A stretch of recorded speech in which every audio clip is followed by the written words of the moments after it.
ba wa xiyimo xa le henhla. Amen. Hosi a hi pfuni yi hi katekisa hi vito ra Yesu. Haleluya. Vaku vanhu wa endle va langutise ngoma maxelo namuntlha vanhu. Ka khongeriwa va za vana ku ri Yesu. Amen. Ka endliwa yini? Ka khongeriwa ri khari hisa. Ka khongeriwa. Mani ri vise amukela. Ana ri dorobeni. Akhensa swinene. Hi vito ra matimba ra Yesu. Amen. Akhensa loko hi vovele Joni va ri kona. Amen.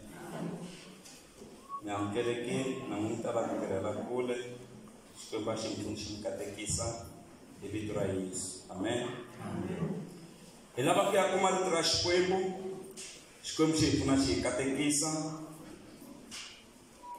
ka hisa namuntlha ni nga mi mbuwetela vokokwani mi ta ni rivalele loko ni nga tangi na xo leha mavoko ka hisa vana va xikwembu ni mfundhisi wa n'wina ni amukeleni. Amen. Ka hisa un'wana ta ku hava mbalangi baji hi nge swi namuntlha leswi va nga ta swi chumayela hi baji ka kokwani pele baji yi tsandzisa ku rito ri fika munhwini. Amen. Swi toloveleni loko ni mbete baji na loko ni nga mbalangi tibaji ni swi tiva ku mfundhisi wa hina leswi va swi endla. Amen. Mara lexi nga ta ka ni nga xi endli ni leswi tshamaka ni mi dyondzisa mi xi vona i ku tani mbe buruku ya bemutla switsolwana xi sele hali. Lexi nga ta endla ku ni nga swi endli i ku handle tshama ni swi endla mi swi vona. Hi ku loko ni fika vanhu va ta sungula ku kwentana vo xitsolwana xa mfundhisi. Swi endleke munhu o hatsolo n'we u wo ra mina vo xitsolwana se na hambi ke xi voni xitsolwana. Amen. Mara ma swi tiva na kwala xikarhi ka vhiki na pfanita na le xikongelweni ni mbarisi sweswi hi chumayelelana swi saseka swi ya amahlweni swi amukeleni. Amen. A hi aka buku ya John chapter number 4 hi ya hlaya verse number 11. Haleluya. Hi ta hlaya a hlaya verse number 11 loko moya wu hi pfumelela hi ta vona ku hi ta ngetela na ti-verse. Haleluya. Hi leyi nga na yona haleno yi ku the woman of Samaria. Hi leyi nga na yona yi ku she said to him, say, you have nothing to grow with and the well is deep. Where then do you get that living water? Hi leyi yona hi Xitsonga.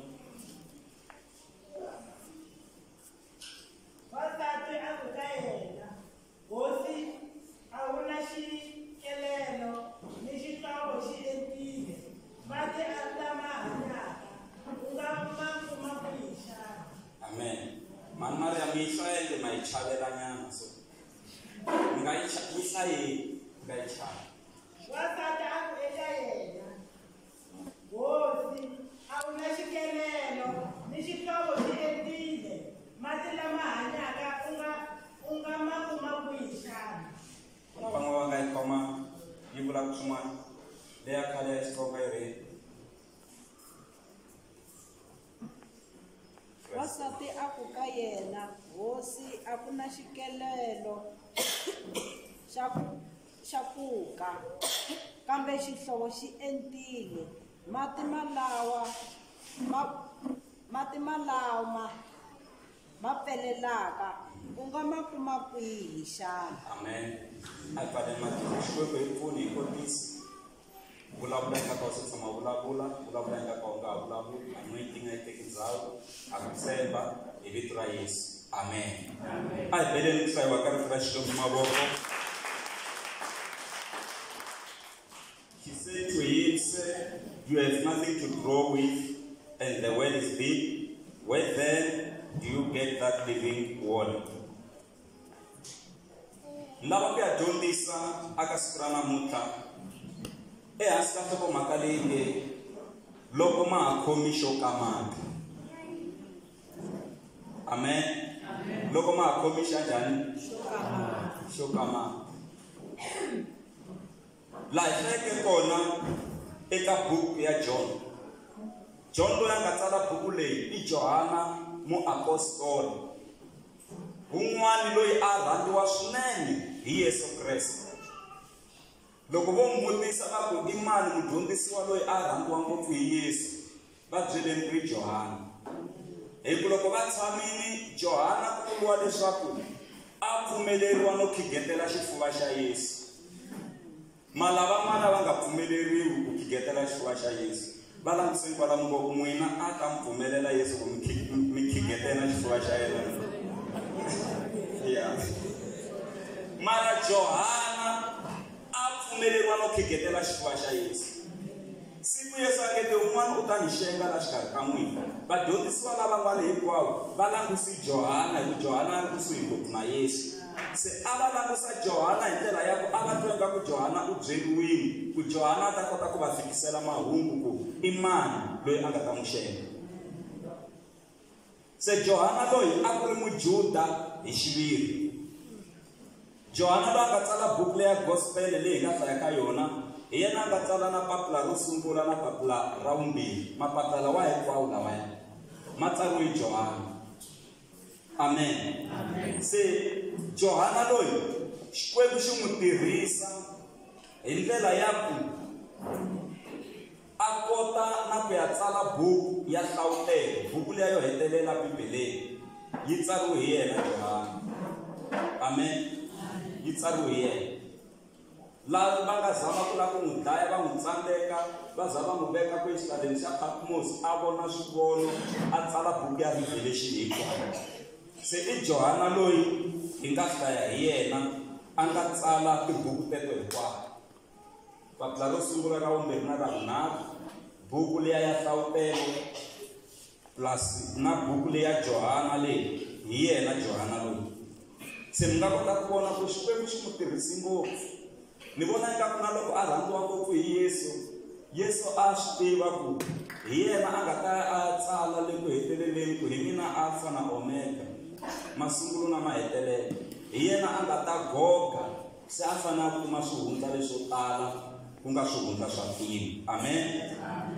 Se u rhikoda mhaka yin'wanyana Johana laha ya wasati wa Musamariya. Wasati loyi a nga humelela a xitobeni rin'wana ra masiku a kuma ku na Yesu u kona kwala xitobeni. Naswona ha swi tiva ku mati ma tala ku kuwa nampundzu hi ku navusiku ma va ma ri ku pfeleleni ma nyanya ku tala. Mara yena mhani loyi a ya matini na nhlekani siku rero. Kasi I appointment ya Xikwembu. U ya matini na nhlekani ri ri karhi ri hisa dyambu. Amen. Loko a fika a kuma Yesu Kreste u tshamile. Yesu Kreste u ri aka manana loyi, manana ni kombela ku u nikela mati munu. Mani loyi a hlamulela kwalano a ku na dini a xikarhi ka hina Majuda a xikarhi ka Majuda na hina Masamariya. A hi fambelani, a hi nuselani munyu hina na n'wina. A hi fambisani, a hi kumani. Se swi tivi ku hambi mati manene u nge ma kumi. Se Yesu a ku manana wo ni tsonaku mati ku nikela mati. Loko a wu swi tiva ku loyi u n'wi tsonaku mati u na mati ya vutomi lebyi nga heriki. Loko mina no ku nyika mati lawa mina ni nga na wona u nge heti torha na siku na rin'we wena. Twanani mhani loyi u ri musi u hava xilo xo ka hi xona emavokweni ya wena u ta maka yini mati ma kona? Hi ku u hava xo ka hi xona. Se Yesu a ku yo mina munhu loyi ni n'wi nyikaka mati ya vutomi, kahle ku hetelela ku thumuka swihlovo swa vutomi swa mati la ya vutomi andzeni ka yena, se ma hetelela ma khuluka ma huma andzeni ka yena mati lawa. Loko u nyikiwa hi mina mati, mhani loyi a ku hayi u hava xo ka hi xona ntina jele. Amen. A ku u hava khoma xo ka mati hi lexi se wena u ta swi kotisa ku yini hi mhaka ya ku u hava xo ka mati hi xona hi lexi ene ni nge ku nyiki hikuva hi fambisana ene xihlovo lexi xi epini swinene lero u nge swi koti ku maka mati lawaya hi lexi xo ka mati xi khomiwile wena u hava nchumu kwalaho mara u ni byela hi ku u ta ni nyika mati ya vutomi lebyi nga heriki hi lexi ni nge ku nyiki amen okay mi nga vileli mi ta swi twisisi ku endleka yini a hi langutiseni vhese leyiwani verse number 28 kwalani hi langutisana 29 yini so the woman left her water pot and went into the city and said to the man, come, see a man who told me all things that I have done. This is not the Christ, is it? He said in United Tonga.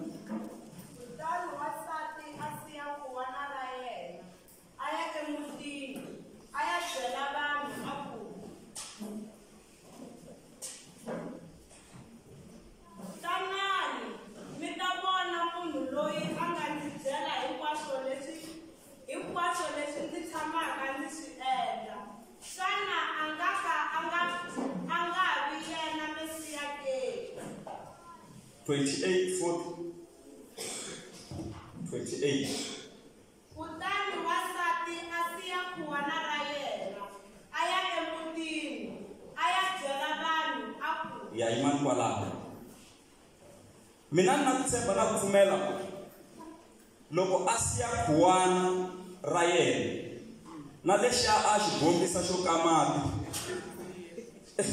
van'wani va famba na mina na swi vona ni vona nga ku swi siyi kwalaya se a tsutsuma ya le tikweni a ya va byela ku ku na n'wanuna wun'wani loyi a nga ni byela timhaka ta mina hinkwawo se ni byeleni nchumu luwa a ala na wona u nyika Yesu loko Yesu a yo lava ku sala a tikela mati a ngo to ka yexe kereke ya hosi siku rin'wana nchumu wolowo mi ta wu tshika mi nga byeriwangi hi munhu lowu nge le mavokweni ma n'wina lowu mi alaka ku pfuna van'wana hi wona n'wana wun'wana loyi a nga le ka position ya kahle ku nga va ku ri manejara mfundhisi dokodela nese yini hi ku ya hi structure hinkwaswo laha ku pfuniwaka vanhu swi tiveni ku hi n'wina mi nga khoma xo ka mati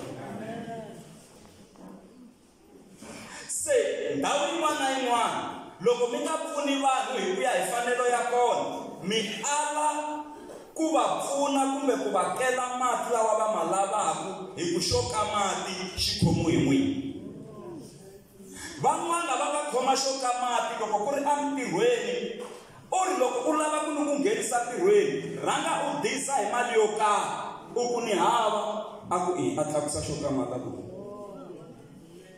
xi na mina swi tivi ku u ta fa u nga tirhangi hi ku xo ka mati xi khomiwe hi mina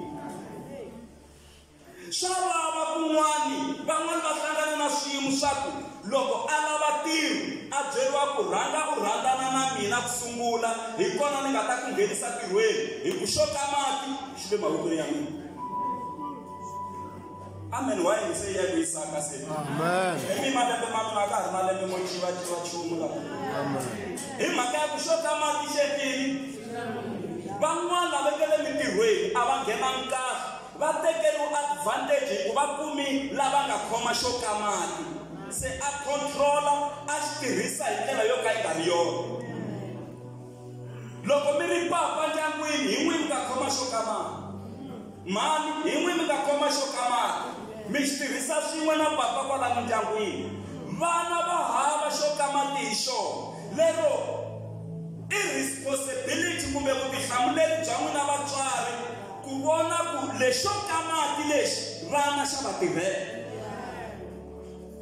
xi tirhela n'wana lontsongo xi tirhela na n'wana lonkulu hi ku vona va se kota ku tiyimela va tikhomela swo ka mati hi xo hi voxe se n'wina mekani xo ku mi va pfuna mi nga tshami na xo ka mati vana va n'wina va ri ku hluphekeni swa vava loko papa va kha va tirha kahle mara vana va yena va ri ku hluphekeni swa vava mhani a ka tirha kahle mara vana va ri ku hluphekeni. Mhani mi khomi xo ka mati mara a mi swi lavi ku xi tirhisela vana va n'wina. Van'wani va swi kota ku a ri na xo ka mati a nga va tirhiseli lava nga la kusuhani laha, a ya tirhisela vanhu va le handle mara va ka vona va nga ri ku pfunekeni hi nchumu lowu a nga wu khoma. Mi khomi xo ka mati n'wina. Loko ni vulavula hi xo ka mati ni vulavula hi loko mi ri ka authority, mi ri ka position ya ku kota ku mi nga kota ku pfuna vanhu va langutisela aka n'wina mara mi nga va pfuni. Swilo leswi lavaka mfundhisi a kerekeni loko wo va hundzahundza u hundzahundza munhu loyi a nga khoma xo ka mati. Vanhu va ta tlhela ku lava a nga va hundza tlhelela ka vona, hi vona va nga khoma xo ka mati lawa u ma lavaka. Mativa loko vanhu va khomi xo ka mati va ri hava xikwembu endzeni ka vona swa tika. Ku za ni yi khoma nkarhi wo leha nele mi ta swi tsundzuka. Swa tika loko vanhu va khomi xo ka mati mara va ri hava xikwembu endzeni. Loko a ri thicara hi yena a nga khoma xo ka mati, u na authority le le henhla ka vana va xikolo hikuva va dyondzisa. U ta va byela ku hayi mina swi tivi ku loko u nga endli leswi na leswi u nge pasi lembe leri. Hi ndlela yin'wana hi mina ni nga khoma xo ka mati, timakisi ta wena ti tiviwa hi mina. Ku na vanhu lava nga byeriwa ku u nge pasi ntsena loko mina na ha tirha la xikolweni lexi hi mhaka ya ku hi yena mudyondzisi loyi a nga khoma xo ka mati. Moni ku eka n'wina van'wani va tshikisiwe xikolo hi mathicara, va tshikisiwe xikolo hi vadyondzisi hi mhaka ya ku hi yena a nga khoma xo ka mati.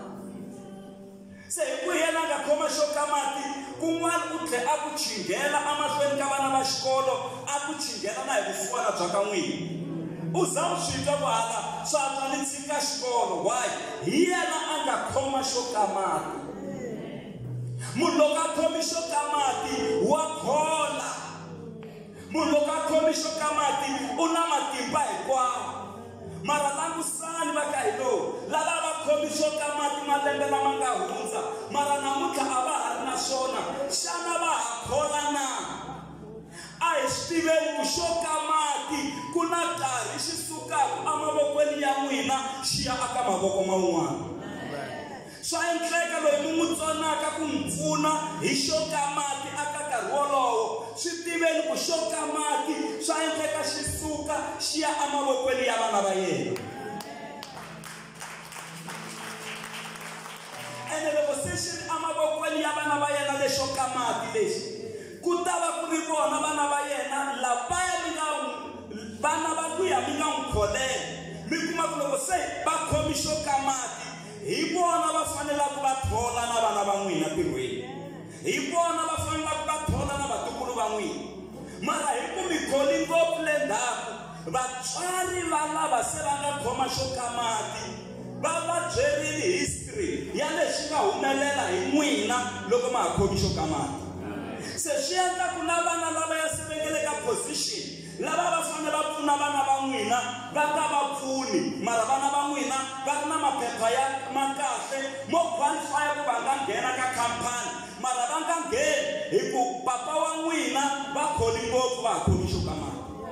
Mani wa n'wina va kholi ngopfu va ha khomi xo ka mati.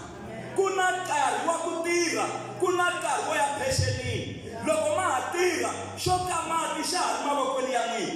Loko mi ya pensionini a mi fambi na swilo swa khampani mi siya xo ka mati swi tirhisiwa hi van'wana. Na n'wina loko se mi ya laha khampanini se ma gongoda hambi loko ku ri ku a mi tirhela kwalaya hi ku xo ka mati se xi sukile emavokweni ya n'wina.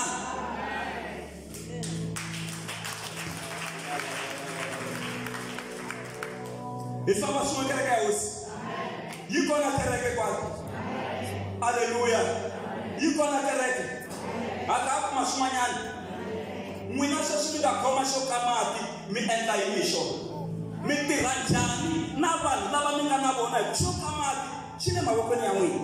Ene twanani mi kocha ka mhaka leyi kereke ya hosi. Loko ma ha khomi na swi lava ku xi tshika xi lexi mara xi tshikeki. Loko ma ha khomi xo ka mati loyi a nga khoma xo ka mati n'wi hlonipheni na yena. Ku na vanhu lava kholaka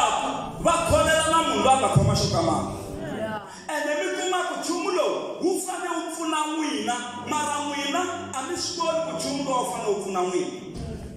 Ku na vanhu lava mi nga va tekeli enhlokweni mara ku ri yena a nga khoma xo ka mati. Ku na munhu loyi mi n'wi hundzahundzaku mara ku ri yena a nga khoma xo ka yini xo ka mati. Se munhu loyi a nga le ka position yo karhi ku nga va kerekeni kumbe khampanini kumbe exikolweni kumbe kwala mi kumekaka kona ku nga na varhangeri va mi pfunaka hi swo karhi, va hlonipheni mi ta kota ku pfuniwa kahle. Va hlonipheni ta kota ku endliwa yini? Ku pfuniwa kahle. Loko mi fika ndhawini no mi kocha sweswi, langusani ku i mani aka ndhawu leyi aka khoma xo ka mati. Mi n'wi xeweta kahle, mi n'wi tshunelela kahle, mi ta huma mi pfunekile. Mara loko mo fika mi haraza na loyi a nga khoma xo ka mati, ku ta va na problem. Yes, a nga tekangi advantage ya ku i n'wansati munhu loyi ene u yexe ndhawu leyi na n'wi tlela xo ka mati ni tikela hi nexe, u ri ni kombela ku keriwa mati, wa kombela. Se mani loyi hi ku a ri na miehleketo ya levhele ya vanhu va kwala misaveni a ku ni nge swi koti ku kukela mati. Yesu a ku mina u ni tsonaku ni na mati ya vutomi lebyi nga heriki, a ku u hava hi ku xo ka mati xi khomiwe hi mina. Kereke ya hosi swa tika loko munhu ku ri yena a nga khoma xo ka mati. Loko ku ri mutini mi tekiwe mi ri vambirhi ku tirha mhanuhulu kumbe mhanitsongo, loko va vuya na groza va fika va yi veka lahaya kumbe i mhanuhulu va ku vitana wena mhanitsongo a na ha wu tirhi, u hava mali u hava nchumu phela, u byeriwa ku hi leyi groza mi swi tirhisa kahle swilo leswi. Mi kombiwa rhama ku leyi i rhama a hi xisibi, leswi swi tirhisiwa kahle swi xaviwe hi mali. Se mina ni xalini hi leswi a ni yanga khoma xo ka mati. Wena u tirha ku sweka, mina sweswi ka mhaka yo sweka na huma hi sweswo, wena u tirha ku sweka. Swa tika loko munhu a khomi xo ka mati. Swi endla yini? A tlhela mhanitsongo kumbe mhanuhulu a xava movha, ene hina vavanuna ha timovha ha tirhandza phela. Hi ya tshama hi ri kwalaya movheni wo luwa, mi kuma ku se na mina na control-iwa hi bani mini ha movha. Ku xavisaki phela laha hi ku hi yena a nga khoma xo ka mati. Va langutiseni kwalaha, mi ngo mi khomi xo ka mati, mi hanya njhani na vanhu hi ku xi le mavokweni ma n'wina xo ka mati.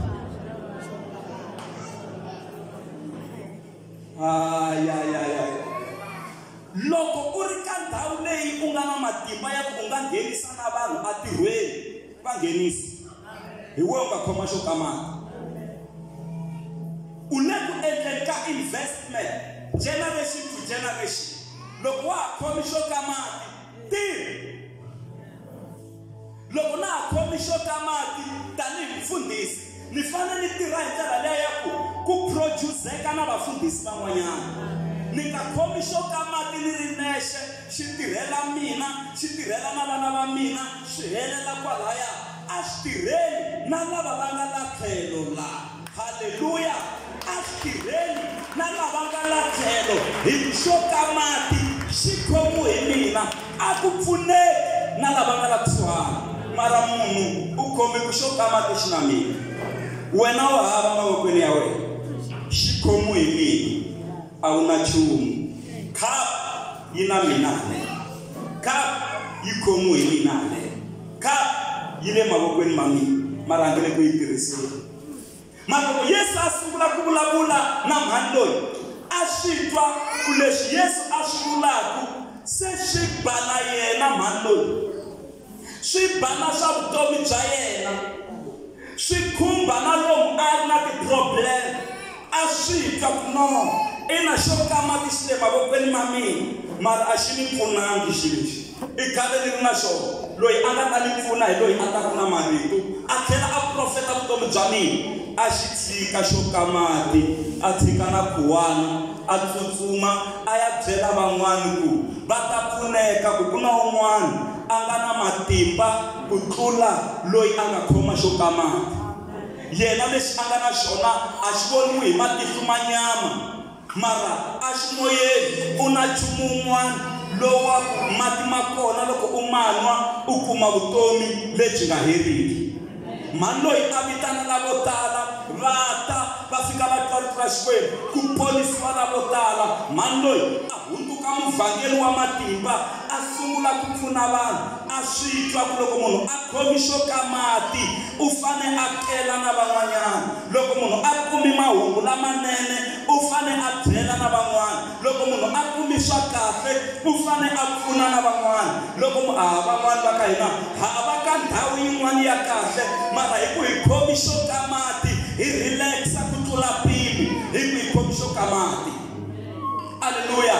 Hosi Ahasuerus a endla phati leyi kulukumba siku rin'wana leyi nga teka masiku ya 180. Mi tshama mi endla phati yi heta masiku ya 180 na ku ri karhi ku celebratiwa vusiku na nhlekani ku ka ku tsakiwa ku ri ku dyiweni 180. Haleluya. Mi nga swi vona ku i vo 6 months hinkwayo yeleyo i phati ya hafu ya lembe. Haleluya. Phati leyi a yi endlela manna a yi endlela vhasti nsati wa yena hi ku vhasti a nyikiwini vukosikazi a khoma xo ka mati. Vo mhani va le tikweni a va hlonipha mhani loyi a va xixima mhani loyi. Se hosi yi ku lava ku mhani loyi a ta ti vonakarisa ni ku tivisa le le tikweni ku hi yena nsati wa mina a mbala na mpahla ya ku komba ku i nsati wa mina. Hosi a ti vonakarisa amahlweni ka vanhu mara hi ku mhani loyi yena a khomi xo ka mati. Loko ku fika nkarhi endzhaku ka masiku ya 180 se mhani loyi a fane a huma a ti vonakarisa a voniwa na hi tiko va ku hosi ya ku vitana hi ku a khomi xo ka mati ene yi ri vhasti a sasekile swinene. Loko a langusa vo mhani va le tikweni a swi vona a ku loyi a nga khoma xo ka mati hi hala tlhelo ro saseka hi mina. Loyi a nga khoma xo ka mati hi hala tlhelo ra leswinene hi mina. Loko va rhumiwile ku va ya n'wi vitana a byela va nga rhumiwa hi hosi a ku famba mi ya bye hosi ku a ni swi lavi. Loko munhu a khomi xo ka mati u ta ku loko va ya mahlweni ka hosi va fika va ku vhastiwa ala u ri a nga swi lavi ku madoda matiko enge na va vona va ku a swi karhati a ni xo ka mati xi le mavokweni ya vhasti a hi tekeni xo ka mati hi nyika un'wana loyi a suka la mugilo. A ni n'wi nyanyukisiwa hi ku xo ka mati xi le mavokweni ma yena a hi tekeni. Se kwenu wa hina va ku no a ku vitaniwi vasesi ku langiwa nsati wa hosi. Xikwembu xi endla ndlela va ka hina. Haleluya. A kuma nsati wun'wanyana. Haleluya. Loko a kuma nsati wun'wanyana Esther swi saseka. Loko fika nyimpi a ku fanele ku dlayeteriwa Majuda. Mordekai u ri eka yena hi kombela ku u hi tsundzuka u hi lwela wena n'wana sesi hikuva ku ri malume wa yena ka nyimpi leyi hi nge le ka yona. A ku ni nge swi koti hi mhaka ya ku hosi a yi ni vitananga ende na swi vona Mordekai a ku n'wana sesi hi wena u nga khoma xo ka mati sweswi. Ku tiva mani ku kumbe ku va u za u tekiwa kwalano evukatini vhasti a heleriwe hi vukati ku nghena wena. Xikwembu a xi endlela ku va wena u khoma ku xo ka mati u ta kota ku hi pfuna hi ku pulaniwile la tikweni ve ha dlayiwa Majuda ku ve ku na date ku hafa. Se wena u nga khoma xo ka mati hi kombela ku pfuniwa mara na loko u miyela Esther n'wana sesi swi tivi ku pfuniwa ka hina ku tata ku huma kun'wana. Xikwembu xi ta nyika un'wana xo ka mati a ta hi pfuna aka xiyimo lexi hi nge le ka xona. Haleluya. Mani loyi a vaku no hi nghena ka fasting ha titsona hosi ya ni vitana a yi ni vitani naya ni ya yi byela timhaka ku mi ta kota ku ponisiwa ene hakunene a swi endla mi endla yini loko ma ha khomi xo ka mati kwalano mi nga kona xikwembu xo mi tisa mi khome xo ka mati ku mi ta kota ku pfuna aka kereke ya Mningini Full Gospel Jehova u yo mi tisa mi khomi xo ka mati ku mi ta kota ku pfuna aka kereke ya Mningini Full Gospel mara vanhu va na malembe u tshami na xo ka mati a nge le ku xi tirhiseni xi tirhela yena na vana va yena swi hela Jehova a ku ni ku nyiki nchumu lowukulukumba wo ka mati ku u pfuna na mfundhisi wa wena kerekeni u pfuna na timembara ta le kerekeni u pfuna na vana va Sunday school mara munhu mpfhuka a nga khoma xo ka mati va za va ta teka va yiva a sala a ri hava hi ku a nge le ku xi tirhiseni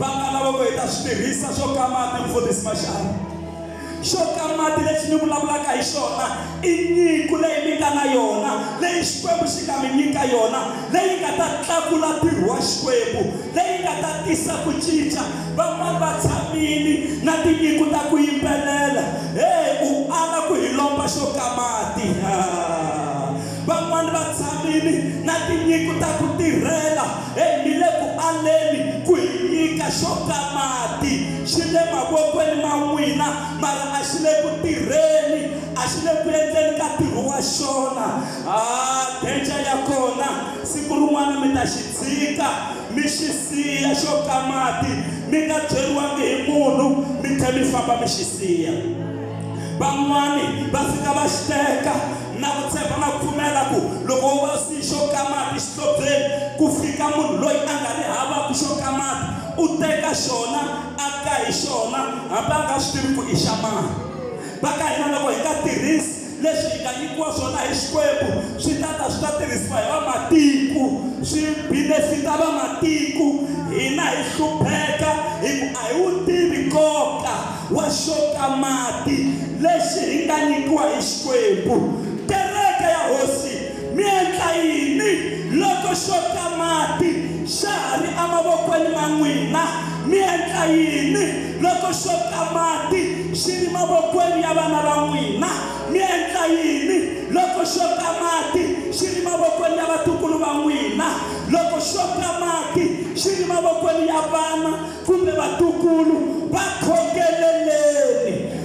khongeleleni hi ku loko u ri na xo ka mati u na vanala lavo tala loko u ri na xo ka mati u lwisiwa matlhelo hinkwawo khongelelani vana va n'wina khongelelani vatukulu va n'wina khongelelani rixaka ra ka n'wina kereke ya hosi hi fane hi khongelelana hi nga jeleselani hi ku luya u khome xo ka mati xi tela ku pfuna na n'wina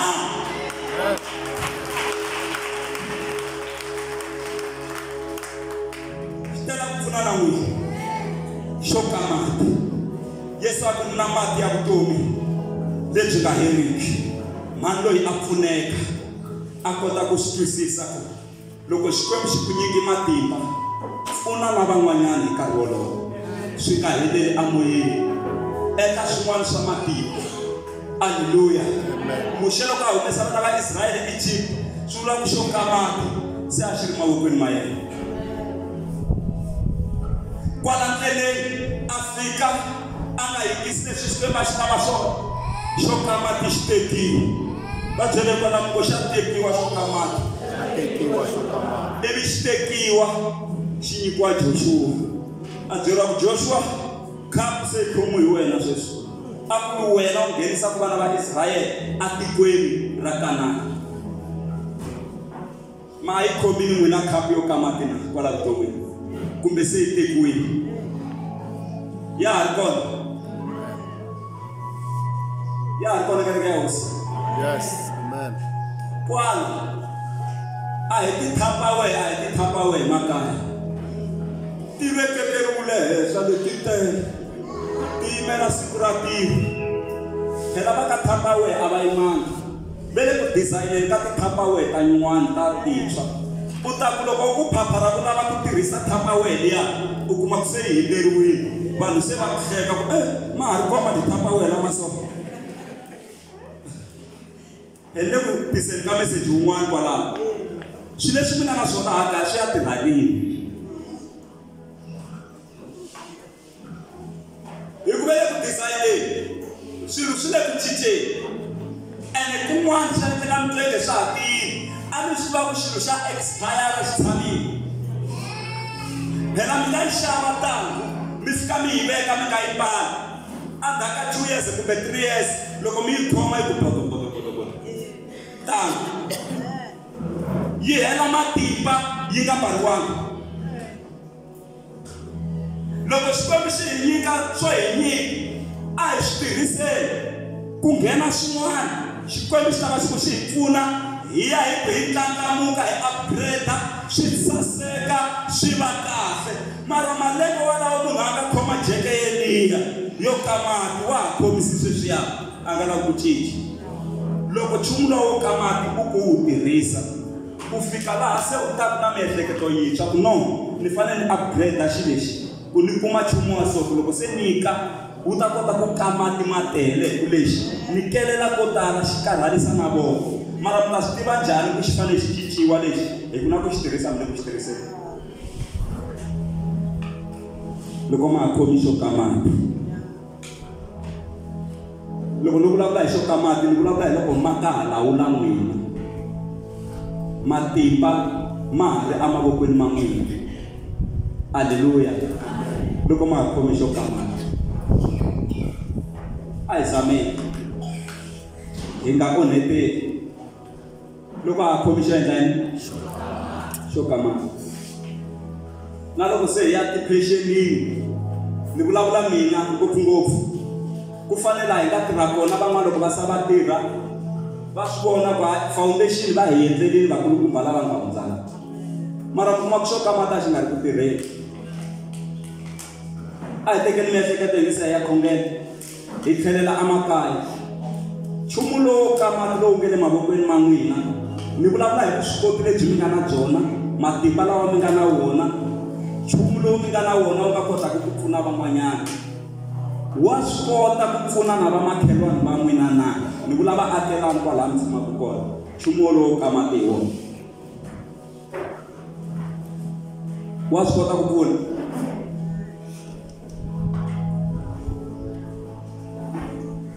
munhu wa swi kota ma herini mati ka minyikini siku ri hana mati hinkwako na vomakhelwani va tirhisi mati ma hela maswilo sweswi ma kalisaka swona ku fika va yeni va ku ndhawini hi kombe mati ka muti wa hala ka makhelwani n'wina mathangi manharhu ma majojo lahaya ma tele hi mati se hala va ku hana nchumu a ku na mati ene mi kumi vatlo mi miyela mi ku ya yi ta va dlaya tona a ni va nyiki ma mina mi ri na 3 ma tele majojo hambi ku tisani 5 liter ni mikelanyana ntsena mi kumanyana muno swa tika hi mhaka ya ku mi khomi xo kamati vanhu lava nga humelela va na katela hi ku swo kamati se swi le mavokweni ma vona vanhu lava nge le kulweni hi matimba ku lava ku fika la n'wina mi nga fika kona va lwela ku siku rin'wana kumbe na vona xo kamati xi nga va mavokweni ya vona ene ve le ku zameni hi matimba ene xikwembu xa tshembeka xi ta va nyika mhani lavaya xo kamati siku rin'wana xi ta va nyika papa lavaya siku rin'wanyana xi ta n'wi nyika mutswari ya siku rin'wanyana ku ta va na ku cinca u ta tisa ku cinca evuton'wini mhani loyi a ku xo kamati xi le mavokweni ma mina mara loko yesaya ka vulavula a tlhela n'wi profeta mhani loyi a swi vona ku hayi swa matimba ku tlula xo kamati lexi ni nga na xona hi leswi humaka enon'wini wa Yesu a pfuneka loko ma ha khomi xo kamati ni endla yini mfundhisi Mashava loko ma ha khomi xo kamati mi nga kholeli vanhu van'wanyana loko ma ha khomi xo kamati mi nga tekeli vanhu van'wana ehansi loko ma ha khomi xo kamati mi nga solasoli vanhu van'wanyana loko ma ha khomi xo kamati mi nga nyenyi vanhu van'wana loko ma ha khomi xo kamati mi nga sundasundi vanhu van'wana loko ma ha khomi xo kamati ti endleleni maxaka ma kahle, ti endleleni vanghana va kahle. Ku na siku xo ka mati xi suka mavokweni ya n'wina, va ta mi tsundzuka ku siku rin'wanyana u tshama a hi pfuna na hina. Hi boheka ku se hi pfuna yena. Se kwalano ku ta va ku ka ku tirha the law of respect. Va ta va ka va tirhisa nawu wa ku mi xixima, va ka va xixima mitirho leyi mi nga yi endla loko ma ha khomi xo ka mati. Va ku i nhenha n'wanuna loyi, i nhenha mhani laha. Hi ku akarhini wa vona loko va ha khomi xo ka mati, loko va ha ri principal va pfuni vana vo tala ngopfu. Akarhini wa vona loko va ha rhangela laha ka masipala va pfuni vanhu vo tala ngopfu.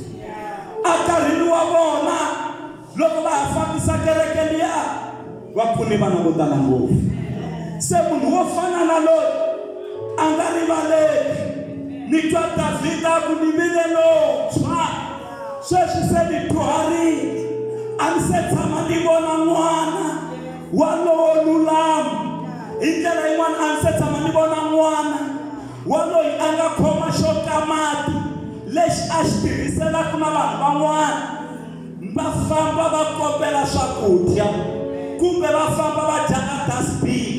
A ni se tshama ni swi vona. Swi vula ku Xikwembu loko mi tirhi kahle hi xo ka mati, ku ta xiximiwa na vana va n'wina, ku ta xiximiwa na rixaka ra n'wina.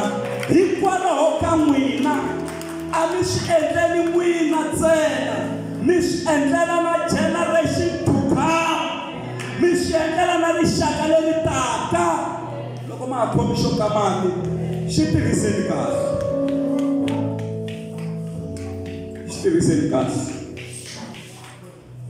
Loko ma ha khomi xo ka yini endlani yini? Twana loko fane ku tekiwa Rebecca a ya vukatini, munhu loyi a nga rhumiwa nandza wa Abraham, loyi a nge te famba u ya tekela nsati wa mina, n'wana wa mina Isaka nsati, ku ya n'wi kuma kwele ku huma ku va ka vona kwele. Swi va swi tshamiseka, ni lava ku va kwele maxakeni ma yena Isaka. N'wanuna loyi a nga rhumiwa phela a nga swi tivi ku u ya kuma nhonyana wa njhani laha ya tikweni, mara u fika a xihlobyeni a khongela a ku Xikwembu ni kombela ku nhonyana wo sungula loyi a nga tata la xihlobyeni lexi ku kenta mati.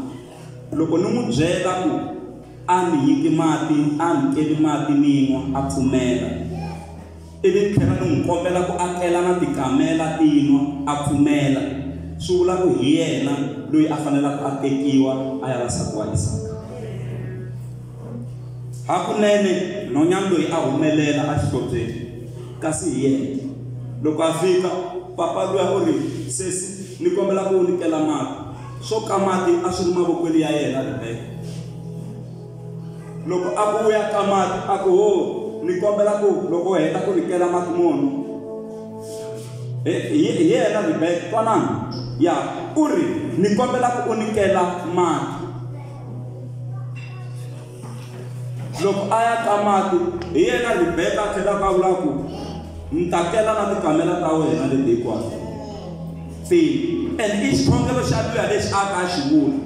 Loko a n'wi kela mati a nwa, hi ku xo ka mati a xi mavokweni ma yena Rebecca, a teka a kela na tikamela letiya hinkwato ti nwa ti kona. Loko ti kolwini twanani Rebecca ku ri u ri le kaya na ndhawu ya vuwiselo yi kona, na ndhawu ya tikamela yi kona, na swakudya swa tikamela swi kona.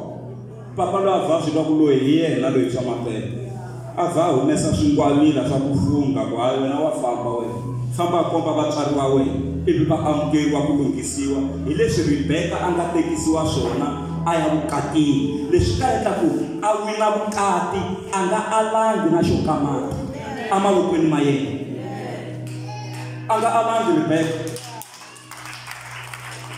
Mara loko yo sweswi ni kela wena n'wanuna a ni ku tivi no u ta huma kwihi, ni tlhela ni xi tirhisa ku kela na tikamela leti hinkwato leti, hayi swi nge lunghi. Ma tiva loko a kela tikamela letiya a ku ri sayini ya ku komba ku na va ka n'wina ni ta va hlayisa, na vatswari va nuna ni ta va hlayisa, rixaka ra nuna loyi a fanelaka a ni teka ni ta ri hlayisa. Hambi to va ti tele njhani tikamera leti, tin'wana ta raha ha swi tiva, ti ta ni raha ni ku ni tikela mati kwele vukatini kwele ni yaku kona. Ene hi mpela Rebeka a wi na vukati, hi mhaka ya ku a nga alangi na yini a xoka mati, a nga vulavulangi na Ndzawulo. Mhaka ya ku lani hi tisa i ku loko ma ha khomi xoka mati, hanyani kahle na vanhu van'wana, tirhani kahle, pfumelelani Xikwembu xi endla ku lexo ka mati lexi mi nga na xona xi pfuna na vanhu van'wanyana. Twanani ku humelele hi siku rin'wanyana loko ha lava ku khongela. Ya mi nga swi tsundzuka hi nkosi luwa wu ri ka Makuleke wa mhani, ku ba moya wu kulukumba, van'wani va weriwa na hi tiyindlu. Loko ni langutisa kun'wana kwalaha ka makhelwani kusuhani, ni kuma ku swivanani swa muti luwa swi hlayile, swi weriwe hi yindlu naswona swi tele lahaya. Swi le ku rileni, ene swa tikomba ka byi ya ku tleleni a byi mbalangi nchumu hinkwaswo. Byi vanani ku le ku cemiweni, mavoko weriwa hi yindlu, ku beteteriwa na hi switini.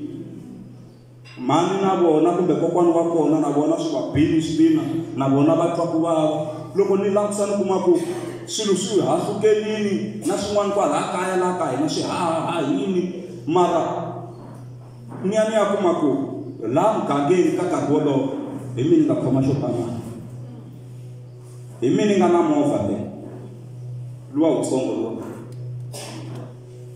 Se loko ni langusa moya wa Xikwembu ku langusisa sweswi vana va ka va vunkuluka rhwala va ya tliliniki.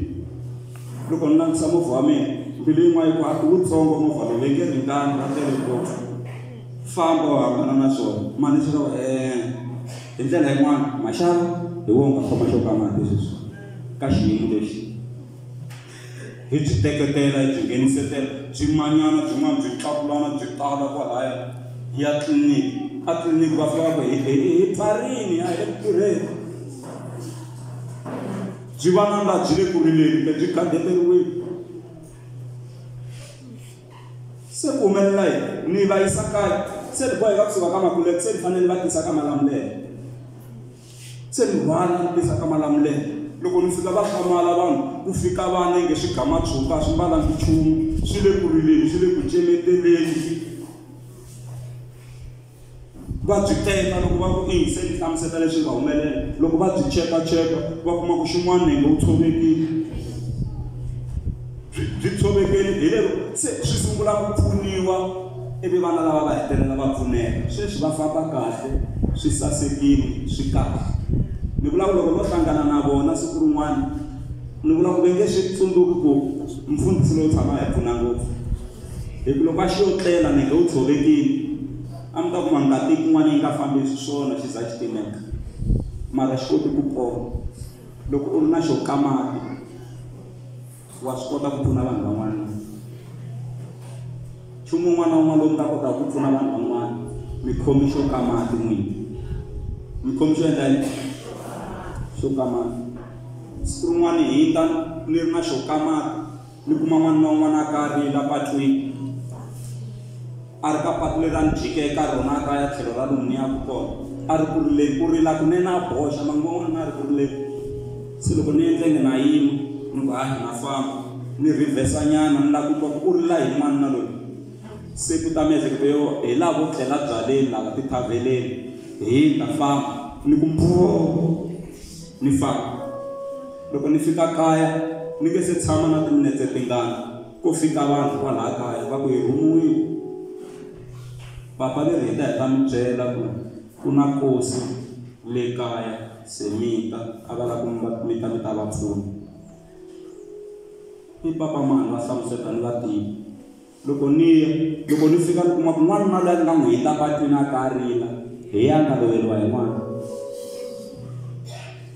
Se hi ya vulavula, se na nyuma ni hete munhu ni na shoka mati mara numpfunaka. Sa kumfundhisi hi mina ni nga ni hindza ni tshami ka ndhawu ya so se ni ku ya na xi vona xikandza lexi. Sa ku a ni kombela ku a ku na munhu un'wana loyi ni n'wi vonaka a nga ni pfunaka ka xiyimo lexi. N'wana wa mina u lovile wa xikolo kwalaya, hambi swi sukeli ku exikolweni swi endla yini i n'wana wa yena alova. Se a ni kombela ku mi ni khomela kosi loyi ku hayi ni nge lunghi xiyimo xo tala. Ni nghena ni tirha hi ndlela leya ya ku ni ku ni rihana leswi a ni nga n'wi heta patwini ni swi tola se no riha ni swi tola se no endla yini se no riha. Ni tirha swi famba kahle swi fika emakumu. Kun'wanyana a va hi khomi swo ka mati mara nga lava ku pfuna, ene kun'wana loko mi khomi xo ka mati swa endleka mi lava ku pfuna mara hi ku maendlelo ma n'wina a ma va kahle. Swa endleka na lava va lava ku pfuniwa va ku hayi hi khesini mara ku ri ku a va swi lava ku mi va pfuna hi nchumu lowu ka mati, mara hi maendlelo ma n'wina na matikhomelo va ala. Ni hita papa van'wana patwini siku rin'wana madyambu loko ni famba nyana movha wu sungula ku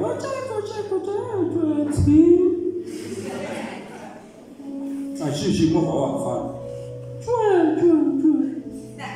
loko ni langusa mahlweni kuma ku hakuti munhu, loko ni langusa ndzhaku ni kuma ku ta luya ni nga n'wi hundza a ta fika. Loko a fika mfundhisi ku humelela yini se loko ni twa ku cema nchumu wun'wana ka vhilwa leri a ni swi twisisi ku i yini ivi a korhama papa luya a ni tivi ku u khomi yini kwalaho a ku sitateni movha ni sata ku famba ende u famba. Loko u famba nyale ni rivesa ni ku khandziyani a ku hayi famba ni swi vona vutomi byi pfa byi endlela swilo swin'wana. Ni pfuniwa hi munhu loyi ni nga n'wi hundza. Mi endla yini n'wina loko mi khomi xo ka mati?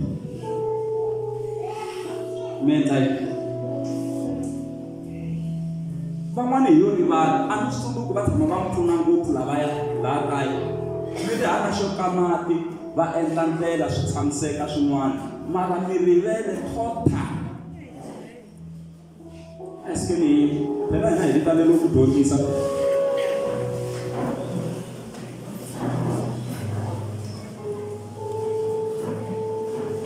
loko ma ha khomi xo ka mati.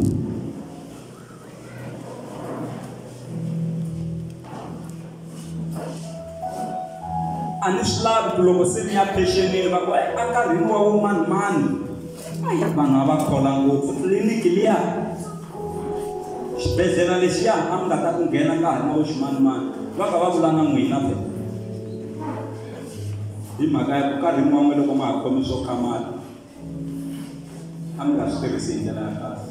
Kereke ya hosi mhaka leyi hi tisaka hi ku hlohloteriwa hi maloko tsima kumbe leyi ni nga yi tisa i ku loko hi ri vana va Xikwembu a hi dyondzeni ku hanya kahle na vanhu van'wanyana, a hi zameni hi matimba hinkwawo.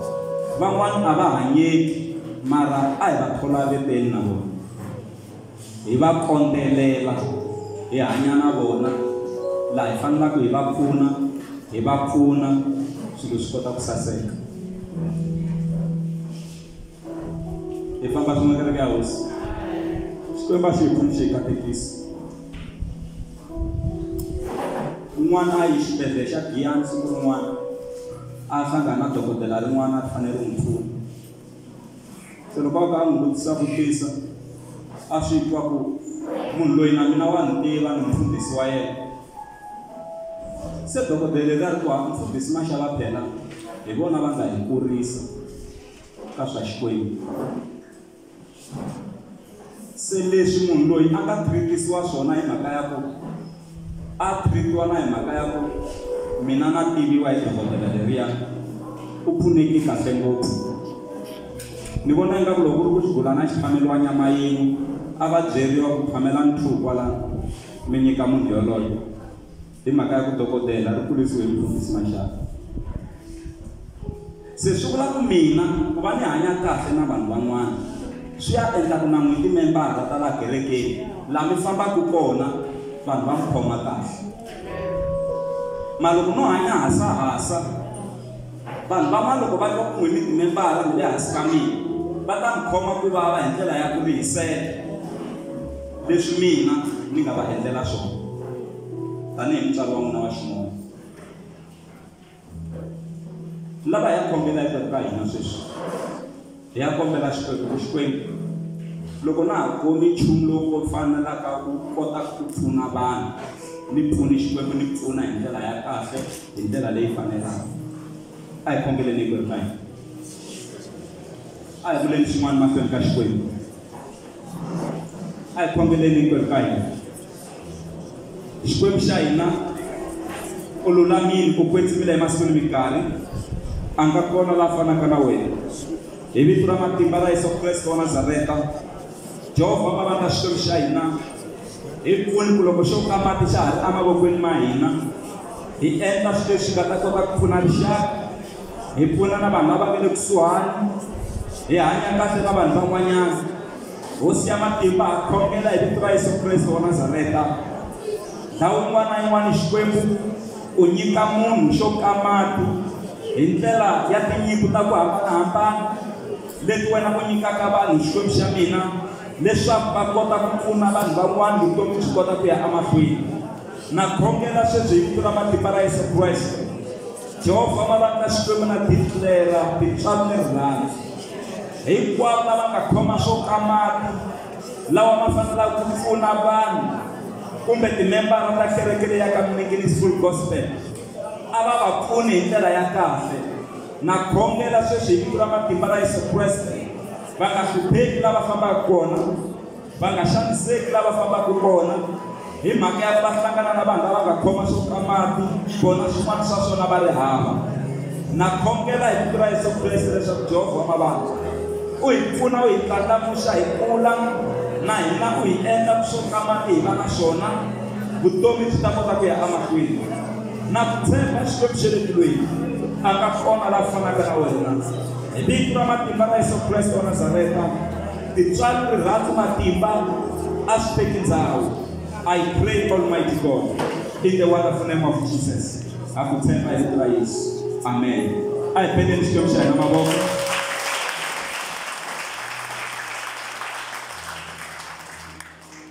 Khongela na lava va jaku, na khongela lava nga apply, lava ngo mfundhisi, lava loko application ya mina yi fikela ka loyi a nga khoma xo ka mati, a kota ku ni pfuna kahle hi ndlela ya kahle, application ya mina yi tekeriwa nhlokweni. Swa endleka van'wani mi apply ntirho, van'wani mi apply swa xikolo, van'wani mi apply timovha mi le ku xaveni, van'wani mi apply leswi na leswiya ku swilo swa n'wina swi nga bangi hi ku swi ya fikela ka vanhu lava nga khoma swo ka mati. Ku mi tekeriwa nhlokweni ku nchumu lowu ka mati wu mi tirhela na n'wina, mi sala mi tsakile le moyeni wa n'wina. Loko mi ri kona tanani kwala mahlweni na ku khongela na n'wina. Na loko ku mi yimela n'wana kumbe mi yimela un'wana a nga le kusuhi ngopfu na n'wina, ma swi twa ku ku na swin'wana swi fanelaka swi ya fikela ka lava nga khoma swo ka mati, lava ku va ni recognize hi ndlela ya xiyimo xa le henhla. Twanani Yesu u ri ka mhani loyi, phela mina mati lawa ni nga na wona i mati ya vutomi lebyi nga heriki. Loko u ma nwa a wu nga ha titonga kasi na wena. Manana loyi a hetelelaka, Yesu Hosi ni kombela ku ni nyika mati lawa ku ni tala ni nga hati na xithotheni lexi. Khongela xa mina lexi ni ya ku xi endleni na n'wina mi nga ha ri mahlweni i ku loko mi nga apply kona, loko hi vulavula hi application lokowani hi vulavula hi xikombelo